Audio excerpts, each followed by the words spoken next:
नमस्कार। जेपीएससी फर्जीवाड़े मामले में आज सीआईडी कोर्ट में एक अहम सुनवाई हुई। जेपीएससी के पूर्व अध्यक्ष एल ख्यांगते, अभय कुमार तिवारी, श्वेता गुप्ता, उमेश कुमार और सुमन सौरभ, जिसका ओएमआर शीट लीक हुआ था, उनकी बेल पिटीशन पर सुनवाई हुई। हालांकि इस बीच सीआईडी ने केस डायरी भी सबमिट की है। पूरी जानकारी लेंगे, मेरे साथी नवीन भी है।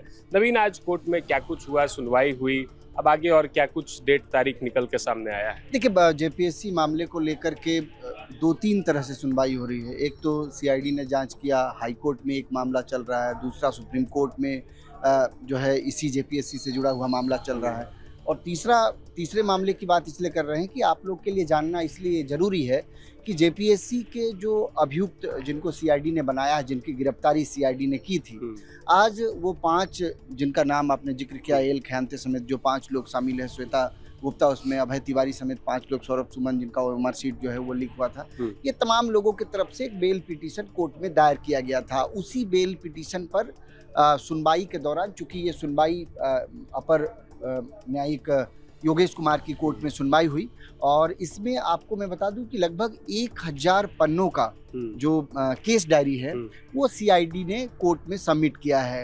हालांकि कोर्ट के तरफ से फिलहाल आज के सुनवाई के बाद 2 तारीख की तिथि मुकर्रर की गई है, यानी 2 सितंबर को अगली सुनवाई होगी इनकी बेल पिटीशन पर। लेकिन सीआईडी के तरफ से जो है केस डायरी वो सबमिट कर दिया गया है, और 1000 पन्नों का केस डायरी है जैसा की जानकारी मिली है। तो ये देखना बहुत महत्वपूर्ण होगा कि चूंकि पूरी विस्तृत रिपोर्ट जो है वो जांच की रिपोर्ट वो कहीं ना कहीं सीआईडी ने कोर्ट में सबमिट की है। जाहिर तौर पर बेल को लेकर के ये जो अभियुक्त है जिनकी गिरफ्तारी हुई है, फिलहाल तमाम लोगों से सीआईडी ने पूछताछ की, कई लोगों से पूछताछ जारी है, ये फिलहाल गिरफ्त में है।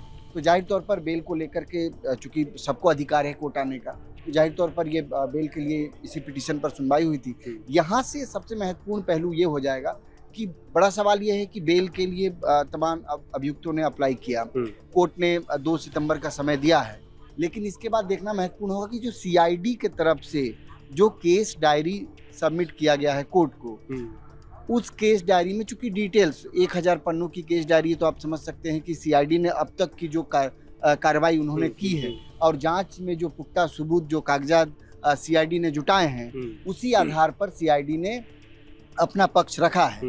ये देखना महत्वपूर्ण होगा कि चूंकि 2 सितंबर को जो सुनवाई होगी उसके बाद कोर्ट यहाँ से क्या कुछ करते हैं। लेकिन देखिए, एक बात है जो सामान्य तौर पर जो हम लोगों ने अब तक न्यायिक प्रक्रिया, न्यायिक व्यवस्था को जो देखा है, इसमें ये पाया चूंकि एक तरह से हाई प्रोफाइल मामला है, और हाई प्रोफाइल मामले में चूंकि सीआईडी जिस तरीके से इन्वेस्टिगेशन कर रही है, यहाँ से सडनली बेल मिलना ये आसान नहीं होगा। यहाँ से बेल के लिए आपको हाई कोर्ट फिर सुप्रीम कोर्ट तक का भी रुख करना पड़ेगा। और बड़ी बात यह है कि चूंकि सीआईडी ने अभी जांच पूरी नहीं की है, और सरकार की तरफ से लगातार इस बात का दावा भी किया गया, जो छात्रों से बातचीत हुई कि 90 दिन के अंदर जो है हम अपना चार्जशीट जो है वो सौंप देंगे, तो 90 दिनों के अंदर सीआईडी चार्जशीट सौंपेगी। लेकिन उसके पहले केस डायरी के तौर पर जो 1000 पन्नों का जो पूरा सबूत है वो कोर्ट को जो है आज सबमिट किया गया है। अब देखना होगा नवीन की 2 तारीख को इसी केस डायरी के आधार पर बहस भी होने वाली है। उस बहस में अभियुक्त और सरकार दोनों क्या कुछ पक्ष रखेंगे, क्या नहीं रखेंगे, अभियुक्त अपने बचाव में क्या बोलेंगे, उनके वकील, सरकार की ओर से, सीआईडी की ओर से क्या तथ्य दिए जाएंगे।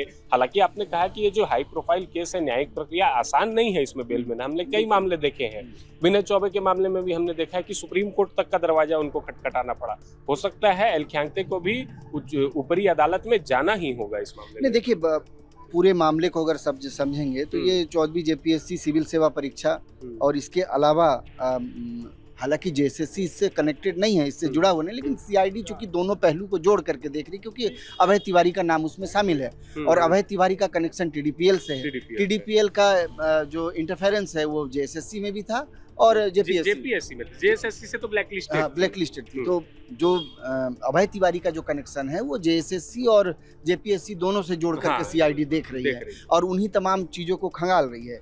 कुल मिलाकर जो ओएमआर शीट का आप जिक्र कर रहे थे, जो ओएमआर शीट की जो स्कैनिंग हुई थी और उसकी जो डेटा प्रोसेसिंग है, उस डेटा प्रोसेसिंग समेत परीक्षाओं में जो भी विभिन्न पहलुओं पर अब तक जो सीआईडी ने पड़ताल किया है, उसी पड़ताल के आधार पर ये कागजात और इन्वेस्टिगेशन रिपोर्ट जो है वो कोर्ट को सौंपा गया है। सवाल यहाँ पर ये भी है, जो सीआईडी की तरफ से रिपोर्ट में ये कहा जा रहा है कि चूंकि कथित तौर पर पैसे लेकर के परीक्षा में सेटिंग और ओएमआर सीट में छेड़छाड़ की गई है, ये चूंकि सीआईडी का मुख्य आधार है और यही वजह है कि मुझे लगता है अब तक दर्जन भर से ज़्यादा गिरफ्तारियां हुई। लेकिन मुख्य रूप से जिन 5 अभियुक्तों की बात हम लोग कर रहे हैं, जो चाहे एल खयांते, श्वेता गुप्ता, अभय तिवारी, सौरभ सुमन, ये तमाम लोगों ने एक बेल पिटीशन दायर किया था। हालांकि कोर्ट की तरफ से मुझे नहीं लगता कि फिलहाल राहत मिलनी है, लेकिन आप सब के जानने के लिए बड़ा अपडेट यही है कि तमाम अभियुक्तों की तरफ से बेल के लिए गुहार कोर्ट में लगाई गई और न्यायाधीश योगेश कुमार की कोर्ट में ये सुनवाई हुई है। और आज सीआईडी की तरफ से 1000 पन्नों का जो जांच रिपोर्ट है, जो आप डायरी कहते हैं उसे, जांच डायरी, तो वो डायरी, केस डायरी, वो तो केस डायरी भी जो है वो कोर्ट को सबमिट किया गया है। 2 सितंबर की सुनवाई अत्यंत महत्वपूर्ण है, देखना होगा, क्योंकि यहाँ से रिजेक्शन तो तय है, इसके बाद आगे का क्या कुछ रुख होता है वो बहुत महत्वपूर्ण होगा। बिल्कुल। तो देखिए, बड़ी खबर यही है कि जेपीएससी फर्जीवाड़े मामले में जो 5 मुख्य अभियुक्त थे, 5 बड़े चेहरे थे, जेपीएससी के पूर्व अध्यक्ष एल खयांते, उप परीक्षा नियंत्रक जो थी श्वेता गुप्ता, अभय तिवारी जो इन सारी चीज़ों का मास्टरमाइंड माना जा रहा है, सौरभ सुमन जिसका ओएमआर शीट वायरल हुआ था, उसने 48 क्वेश्चंस पर टिक किए थे और वो पास भी हो गया था। इसके अलावा उमेश कुमार, ये 5 लोगों ने सीआईडी कोर्ट में बेल पिटीशन दायर की। इसी दौरान सीआईडी ने 1000 पन्नों का केस डायरी सबमिट किया है कोर्ट में। अब अगली तारीख 2 सितंबर को है।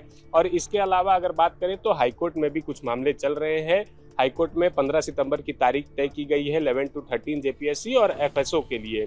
इन दोनों परीक्षाओं पर जो सरकार के रद्द के फैसले थे उस पर हाईकोर्ट ने स्टे लगाया था और सीडीपीओ पर भी स्टे लगाया है और जेएसएससी सीजीएल पर भी स्टे लगा दिया है। और सुप्रीम कोर्ट में भी एक मामला चल रहा है, पीआईएल चल रहा है। हरिशरण देवगन के वो पीआईएल दायर की थी सीबीआई जांच के लिए। तो जिला कोर्ट हो, चाहे हाई कोर्ट हो या सुप्रीम कोर्ट हो, जेपीएससी का मामला हर कोर्ट में कहीं ना कहीं कुछ चीजों को लेकर चल रहा है। अब देखना है कि अगली तारीख में क्या कुछ निकल के सामने आता है। कैमरा पर्सन कुणाल और मेरे साथी नवीन के साथ मैं अरविंद सिंह, शुक्रिया। प्रभातखबर.com, विश्वास वही, रफ्तार नहीं।